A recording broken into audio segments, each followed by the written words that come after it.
Hi, my name is Josie Hale, and this is my PowerPoint on classroom management. So first off, my philosophical beliefs on classroom management. One of the most important aspects that creates a good learning environment is classroom management.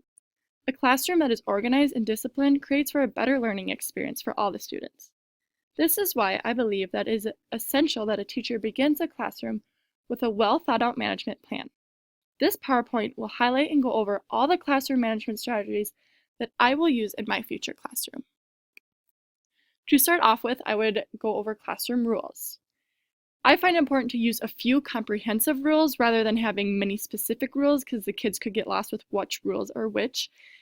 Also, it is important to know ahead of time what general rules will be appropriate for my classroom. I would include my students in the rule creating process, that way they feel like they are a part of it and are part of the classroom. I would have the rules be stated in a positive way. So, for example, I would do should do rules instead of they should not do rules. And lastly, it is important to have clear, consistent consequences to accompany the rules to make sure that you follow through with that rule process. I would love to work in a kindergarten or first grade classroom, so I just pulled examples of what kind of rules I would see in a kindergarten and first grade classroom. The first would be raise your hand, walk, keep your hands and feet to yourself, treat other people the way you would like to be treated, and last, follow directions. So those are just a few examples. There would be more, you could even use less. So rewards and incentives, I think, are great to use in a classroom. I think it creates a positive experience for students and it can add excitement to the classroom. However, there are some things that you should keep in mind when using rewards and incentives. Make sure that you involve every student. Do not limit recognition to just a handful of students. You want to make sure you are recognizing the whole classroom. Do not pass out rewards or incentives too frequently, because then this just defeats the whole purpose of rewards. And make sure that you follow through. If you don't follow through, this can really disappoint students. So some examples that I would use in my classroom. So for a whole class, I would use maybe a fun day such as movies on Friday, dress up day. Another example would be free homework night. And rewards that you could give out to certain individuals would be free reading time, extra time on the computer, game time, and stickers. I think if you can use free reading time as a reward, that would be awesome, just to get kids reading and enjoying it is a huge part. Next would be handling misbehavior. So at first, I would try, if it is possible, to ignore or minimize the minor problems instead of disrupting the whole class. If a child is being disruptive in some ways to handle this could include proximity. So as you're teaching your lesson, you can move closer to them and also continue to teach while you're doing that. You can set out a reminder, just reminding the student of the correct rules that need to be used. And also a signal. So use a signal to correct the behavior, such as if a student is talking, you can maybe put your finger over your lips to tell them to be quiet and to start listening. When it is necessary and the problems become minor to major, speak to the student in private. I'm a big believer in praise publicly and punish privately. If you praise publicly, it shows everybody that they're doing the right thing. However, if a person is doing something disruptive, it is talk to them privately, so you're not giving them the attention that maybe they want. And lastly, no matter the situation, behavior should be dealt with directly without overreacting and in a calm approach. So communication with parents is huge.